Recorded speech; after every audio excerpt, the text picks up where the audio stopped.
All right, hello and welcome back. This blog is the fifth of five and it's entitled, Could This Be It? Let's See. So if it's the fifth of five, I think there's no mystery here. We're going to try and wrap up everything with the label reading and some of the names of things and definitions. All right, so let's see if we can't wrap this up, okay? All right, here's another one, fats and oils. All right, so having read Max Lugavere's Genius Food book, right, hint, hint, hint, you probably don't need for me to discuss oils and fats, but as a quick review, there are three main categories of fats. There's saturated fats, unsaturated fats, and trans fats, okay? All fats are comprised of carbon, hydrogen, and oxygen in some type of unique formation that give them their unique properties, okay? So saturated fats are called so because they're saturated or loaded with hydrogen, right? And as a result, this makes them solid at room temperatures. Saturated fats mainly come from animal products, including milk, cheese, butter, meats such as pork, beef, lamb, and poultry. Coconut and palm oil also. Unsaturated fats, well, saturated has hydrogen, unsaturated doesn't have hydrogen molecule, not molecule, but an element attached to it. So these tend to be liquid at room temperature. And there's basically two types. There's monounsaturated fats and polyunsaturated fats. And the difference is simply because between the types of bonds between the carbons on the molecule, more than you probably needed to know. Monounsaturated fats include avocados and avocado oil, olives and olive oil, peanut butter and peanut oil. And again, that's not processed stuff, right? Macadamia nuts, fatty fish such as salmon, mackerel, and sardines, nuts and seeds such as almonds, hazelnuts, and walnuts, and beef is nearly 50% monounsaturated fat. And again, that's grass-fed, humanely raised beef, okay. So polyunsaturated fats, we just talked about mono, include canola oil, corn oil, soybean oil, vegetable oil, peanut oil, cottonseed oil, safflower oil, sunflower oil, rapeseed oil, grapeseed oil, rice bran oil. Wow. When I was looking at this before, I thought that's a rogues gallery of things you really don't want to eat. It's been likened to that these various oils are somewhere on par with just about taking a blowtorch to your arteries. So I would look for them and avoid them. They're oxidized oils, they're heated and they're processing. And as a matter of fact, what's interesting, as they heat and make these, they also, there's a component in there that are also trans fats. Again, not a good thing. Of the polyunsaturated fats, there's two types. There's omega-6 and omega-3 essential fatty acids, okay? And they're called so because they're essential. Our body, we don't make them, so we have to get them from our diet. Ideally, you would like a ratio of omega-6 and those seed oils that I just mentioned, you know, the canola, the corn, the vegetable, the cottonseed, safflower. Those are essentially seed oils, and those are omega-6 oils, right? Ideally, the ratio of omega-6 to omega-3 fatty acids is 3 or 4 to 1. Right? So that's 3 or 4 omega-6 fatty acids to 1 omega-3. Ideally, it would be 1 to 1, right? So for every 1 omega-6, you would have, or gram, you'd have 1 gram of omega-3. It is thought that our ancient ancestors ate about a 1 to 1 ratio, while it is believed our modern diets are around 25 to 1. That means for every 1 gram of omega-3, which are healthy essential fatty acids, we're eating about 25 grams of omega-6 fatty acids, which aren't healthy. and you look around, something's going on. That might be it. Grapeseed oil, for example, which you'll find in a lot of salad dressings and processed type foods, that omega-6 to omega-3 ratio is around 700 to 1. So it's 700 grams or whatever measuring unit of omega-6 to 1 omega-3. You'd like to avoid grapeseed oil. The problem, omega-6 fatty acids tend to be highly inflammatory and associated with many health problems. In fact, if you'll recall in an earlier blog of this series, polyunsaturated oils are used to make trans fats by adding hydrogen.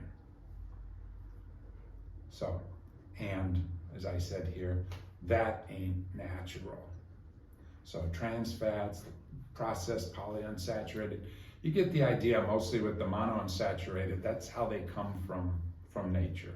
The polyunsaturated ones for the most part, the processed oils. But then, you know, it's like, well, fish oils and stuff like that. That's where it gets real confusing. So are they bad? Are they good? They bad? They good? You basically want to look. If it's an oil that essentially comes from nature and that's how nature made it, great. The seed oils, which they call vegetable oils, were highly processed. They're oxidative, which means they make free radicals in your body. They cause a lot of inflammation and so on and so forth. So you just have to read the labels.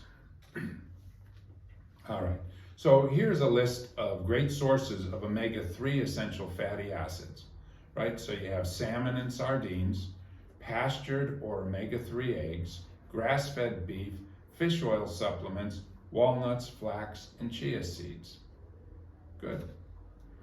Please let me know, please know that this is not an exhaustive list by any means, and you really should pick up a copy of Max Lugavere's Genius Foods and find out for yourself. I just read the book for the second time, and wow. I mean, wow. If you are interested in, I don't know how to say it. If you're interested in ending well, this would be a good way.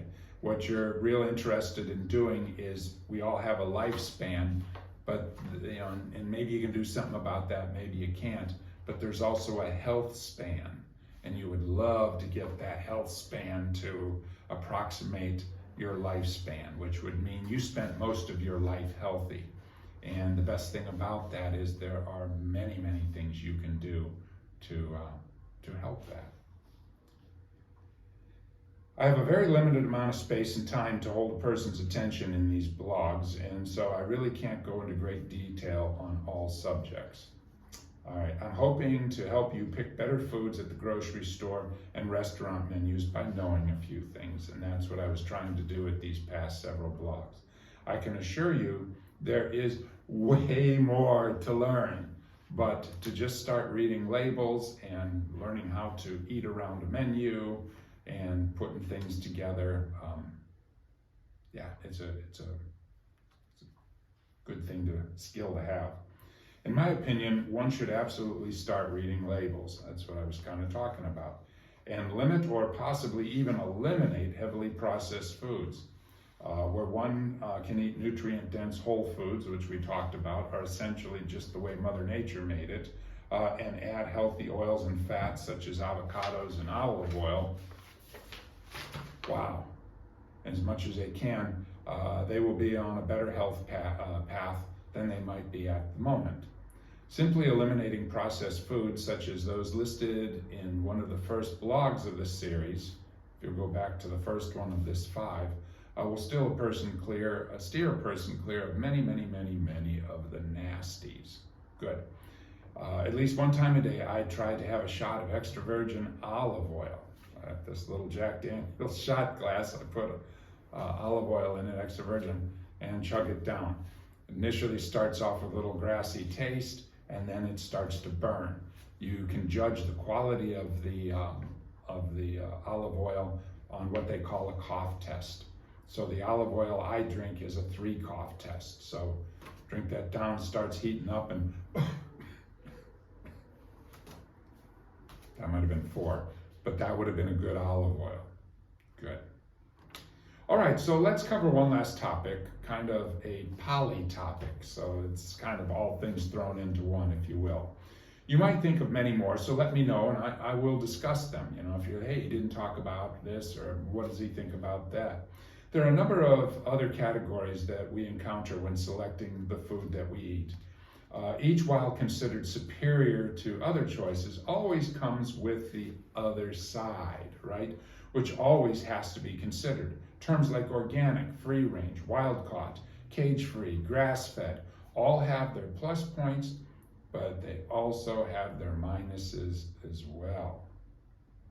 All too often, consumers have misconceptions about these terms, like organic always means some small farm, locally grown, humanely harvested, the whole old McDonald had a farm thing, and while the advertisers want you to think this is not always true. They got little curveballs. These guys make billions of dollars. They're not gonna let you just decide, right? So a little something there. Most of the misconceptions come from implications and assumptions. I love this concept. The producers and advertisers are implying that theirs is healthier and better for you, and therefore worth the extra money you will pay. And you are assuming that this is true. Maybe it is, maybe it's not. You need to read the labels and see exactly what they mean.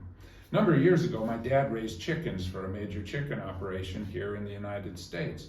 One day I was talking to him about all this stuff, free range, organic, steroid free, and he just sort of laughed. And perhaps the standards have changed, but at the time, free range meant that he only had to leave the door open on the coops for 3 hours a day. Whether the chickens went out and walked around in the yard or anything didn't have any bearing on him. It didn't matter if they did it or not. The door being open made those free-range chickens. See, implication and assumption. You're thinking that these,